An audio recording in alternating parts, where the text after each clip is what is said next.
It is the year 2020. The network has become something humans can no longer do without in their daily lives. But what humans don't know is that on the other side of the network is the digital world, a realm of light and darkness. Nor are they aware of the Digimon who live there. Today, we will explore this digital world. Hello everyone, welcome to B.B.T.A. My name is Giraton, I'm excited for the Digimon TCG, and here's why.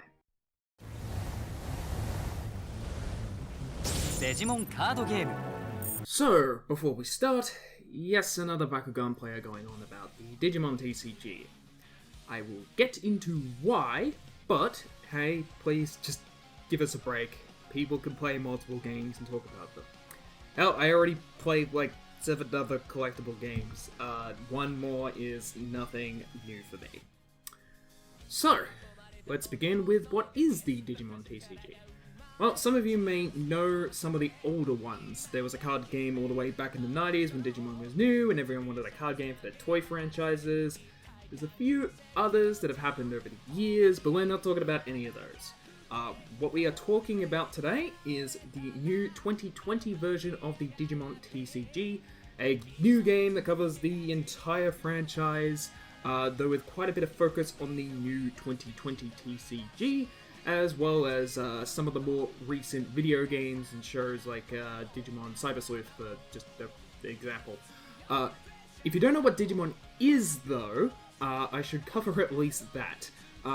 Some of you may be young and have never heard of these things, so let's cover it. Digimon was initially created as the boy side of one of the most, if not the most famous virtual pets to ever exist, and that is Tamagotchis. While Tamagotchis had you take care of a little critter that would grow and change, eventually give a child and then die, only for you to continue on playing the game with the child, Digimon had you raising a creature to fight against other Digimon, evolving as you fight to become more stronger. When first animated series for Digimon dropped, this concept was codified as a separate world that lived in the internet where these Digimon would live. A group of young kids, known as the Digidestined, would be transported to this world, team up with their own Digimon to raise and train, eventually saving the world from the Digimon that wished to disrupt the real world and destroy the digital one. It's a little like Pokemon, but the evolution chains can be much more spread out, go longer, make way less sense, and have more rockets. In the TCG, you are a tamer, someone who raises Digimon for combat, and you face another tamer who does the same. You can raise Digimon by evolving them in stages, or spend a heavy amount of resources called memory. Yeah, get used to all the computer references, it's all over this franchise. And you do that to instantly summon more powerful Digimon. Your goal is to destroy security firewalls of your opponent and attack them directly with your Digimon, fighting and deleting your opponent's Digimon along the way. You can get help from some of the various Digidestined characters from the show and games, as well as power up your Digimon, gain resources, or various other useful effects. We won't be going into how the game actually plays. I will set an actual tutorial video for that, but I will be going over some of the mechanics. Now, to explain, I am not a Digimon fan. I was around for the original series as a kid, I did enjoy it, but Pokemon always had my attention more so. Didn't help that most of the video games were rarely ported internationally, and those that did rarely were considered more than shovelware in the eyes of stores, be that actually the case or not. I did, however, have a few of the toys. I think I still have one of them somewhere. Not quite sure where. My favourite Digimon is Hagurumon, mostly because one of my V-Pets kept giving me that one, and partially because I like the steampunk aesthetics. Let's just get that mechanic out of the way as soon as possible. Let's discuss the resource system for this game. In Digimon, you use memory to play your cards. Memory is tracked with a little, well, track, ranging from 0 to 10 for each player. And the 0 mates in the middle of each player. When you reach 0, though, you can still play cards. The resource system is actually able to go into the negative. You see, when you play a card, its cost gets moved down the track, counting down. But if it passes 0, then it starts going into the opponent's end of the track. When this happens, you finish playing the card, apply any effects that might be relevant, and then your turn ends, and your opponent starts the turn with the track starting where you left it on the opponent's side. Now, if you wish to finish your turn without moving on to the other track, your opponent instantly just moves the track so they start at 3. What this effectively allows is for you to play almost any card in your hand on any turn, but still have a cost.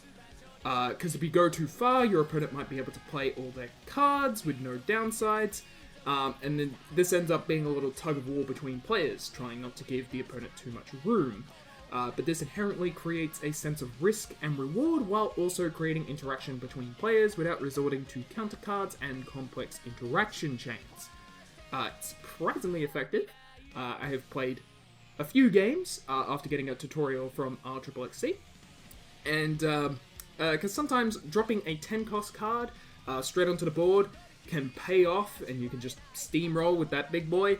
But there is a huge risk because then your opponent might be able to chain their evolutions next turn to get an even bigger card without giving resources back and still swing with it.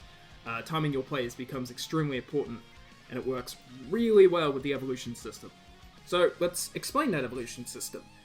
Each Digimon has a level, and to evolve you play a Digimon over one already in play that's the same color, and also one level below the new Digimon you play. So you have to basically go up in levels. This is how to get around the fact that Digimon's evolution chains have never been depicted as a straight line of consistent evolutions, but instead as a set of possibilities that each Digimon can evolve into depending on how they're raised. It's also how the game's deck building is restricted, since Digimon, and by extension Tamer and Action cards, because they need Digimon of their color on the field to play, they are locked to having a Digimon of the same color on the field to evolve from. When you do evolve, several things happen. First of all, you draw a card every time you do so. This means you can keep your card advantage for evolving. Next, you pay a lot less memory for evolving over simply playing the Digimon for their hard cost. Often being the only way to play your biggest Digimon without ever putting yourself in a bad situation, or if the card really has a high cost, it's often the only way you can get it out in the first place because you are capped in how much memory you can spend. You can't go past your opponent's 10 on the track. So if you say you've got a 12 cost card and you've only got 1 memory, you can't play it, but if you have like 3 memory, your opponent will go to 9. That sort of thing. So, finally, some Digimon have skills that only apply to the Digimon they evolve into. So, the more a Digimon has evolved, the more powerful they are. Play your cards right, and you can even evolve a Digimon from level 3 to 6 in one turn, and still attack with them, often shifting the game hugely in the process. It's so much better than Pokemon's evolution system, which is often attempted to be worked around and avoided as much as possible. You are very much encouraged to evolve Digimon, unlike in the Pokemon TCG. Finally, of the core mechanics, there is the security system. If you remember anything about Duel Masters or Kaijudo, which are both dead games from like the mid-2000s, then you recognize this system. You start the game with 5 security cards that are randomly placed from the top of the deck, and when your opponent attacks you, they have to go through those cards. Any Digimon can attack security, but when a Digimon card is attacked, the card is flipped over. If the card is a Digimon, the 2 Digimon fight, and then the defender always dies. But the attacker can lose or tie the fight and get destroyed in return. If they win, they don't die. Having a more powerful Digimon attack security means you are more likely to survive for another turn with it, meaning you can use it to attack again. However, if the card is not a Digimon, then the card likely has a security effect on the bottom of the card, so you get to apply the effect with no cost. Since every card in the game so far does something in security, it ends up being a lot more effective than the Master's Shield system, and it encourages interacting with the combat system even when attacking directly. So, before I end this video, I do want to cover some possible issues with the game. 1. This game is run by Bandai, and while Bandai does not have a good track record of keeping games going, they have a lot of cancelled games under their belt, including all the previous versions of the Digimon TCG. This being said, they also run Dragon Ball Super. That's the TCG for Dragon Ball at the moment, which is doing particularly well at the moment. Seeing as the game is making Bandai a lot of money at the moment, I doubt this will be a particular issue for the first 2 years. After that, though, well, that's something we gotta see. Number 2, the game's deck building is really open. And this is a double-edged sword. It means that players can build whatever they want, but that also means players can build whatever they want.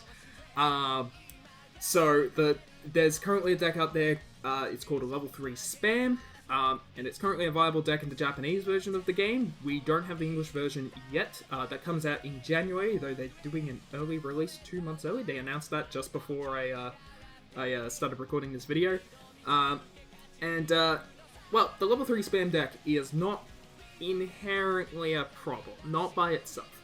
The current version is splashing a level 6, so they can drop it when the opponent starts to find a way around their spam, but also not an issue in itself. It's currently not a broken deck, it's just a deck you have to think about and make sure you have an answer to. What it does show, though, is that combos in this game can get out of hand if not kept an eye on. It's not a particular issue now, but it might be in the future. Problem number 3 to keep an eye on. Set 1 for English is to be a big compilation set. I believe it's pulling together 3 different sets, all into one. Though with some tweaks here and there, I don't think we get all of the cards in the first 3 sets, but we get a lot of them. And if the pull rates are not raised in the comparison to the Japanese versions of the boxes, this can go horribly, horribly wrong. Make the first set of cards far too expensive on the secondary market, because secondary resellers won't want to buy the product to get the stuff, or they will want to buy the product to just make it sell out really quickly, and then sell the cards at a huge premium or something. That being all said, I'm not too worried about this potential issue, because if they do raise the rates, then having so many people buying one product is going to make the combined, the individual cards for the singles a lot cheaper. It makes trying to get a playset of everything more expensive, but it makes each individual card cheaper. That's the general idea, because people will want different cards, so if it's all in one pack, people buying for one card and end up with the other one will just sell the other ones in exchange for the ones they actually want, and that by extension creates just more supply. Then there will be demand, and that just makes the cards cheaper. So, number 4, and this is a funny one. Promos. There is a lot of them already. In Japan, the game has already had 4 different magazine-released promos, 4 different magazines that released promos, and all of them have seen some level of play. I think it's 6 or 8 cards in total or something like that, but it's in 4 different magazines, and for some of them you needed 4 copies of the card. And all of them have seen some level of play, so it's not even all the promos this game has. That's just from the magazines. There are more promos than what's in the magazines, but I mentioned the magazines specifically because there's a lot of the magazines, and the promos from the magazines are really, really good. Now for English, the promos have already been announced to be easier to obtain by buying product for tournament play. For example, all those magazine promos are coming out in a box topper promo pack. So if you buy a booster box, You get a little packet, and that comes with 2 of the magazine promos, and I think there's like 6 different variations, 6 different cards you can get from that. So that's a lot easier to get than trying to buy a magazine 4 times. And of course, stores will end up with a stockpile of them, because they'll open boxes to sell the individual packs, they'll end up with a thing, and then they'll just give them away in tournaments and stuff. And then there's the tournament pack, there's another promo pack in the box, so you get 2 promo packs for buying a box. The other one has like alternative arts of the tamers that are in the pack. Yeah, so far we don't have that issue. But if the promos continue to be this good, but not as easy to obtain, then it's going to make getting powerful staple cards extremely difficult to get due to limited supply. Apparently Dragon Ball Super has this issue, though I can't say for certain. I don't play that game, but that's what I've been told by people in the know. And that's it for today's video. I'll be covering some aspects of the game in the future, maybe few gameplay vids, some deck profiles, other discussion stuff, etc. I might even be expanding my tournament report network to cover this game as well. And yeah, I'm also planning a large expansion of the channel to lots of different games. Unfortunately, I can't quite change the channel name at the moment to just be B.B.T.A. So it will still be called Beyblade Bakugan Tournaments Australia for a time being, unless there's like a workaround to that. But keep an eye out for all that new content. There's going to be a few more games. We're going to do some gameplay stuff. Setting up a bunch of things. I'm buying a new microphone. I've got a new lighting setup. Yeah. Stay safe. Subscribe for more content, and like the video if you did, dislike if you didn't, comment below if you got any questions, or simply want to exclaim your own excitement about the Digimon TCG. Check out the links in the description, and have a nice day. I will see you next time, Giraton.